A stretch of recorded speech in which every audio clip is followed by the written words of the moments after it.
Di pagawas niya lamok, mosquito.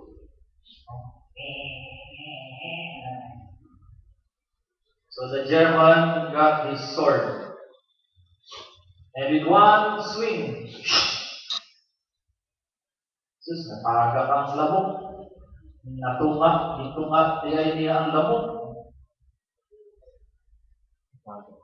Ya, ang American, silunsan. Ipagawas na sa niya ang lamok.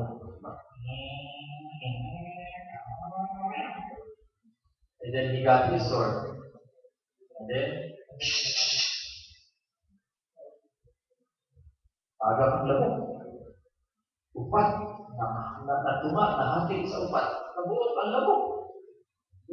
So, parang sa lang, very unremarkable, very extraordinary niya ang Pilipino lang. Sunod na ang Pilipino. Dikuhan niya gamay ng gamit. Dikuhan niya edited na niya. Kinuha ang lanseta ba? Gamay na kayo. Lupad na ang lamok. Sa Pilipino, lupad gihapon ang lamok. The American said, hey, what's happening? You wait. It's still flying. And so the Filipino said, you check. And so they got the mosquito. They put it under the microscope. Wow! Masa may nagtabo?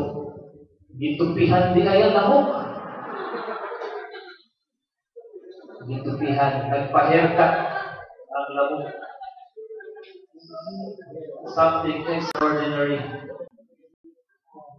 Only in the Philippines. That's why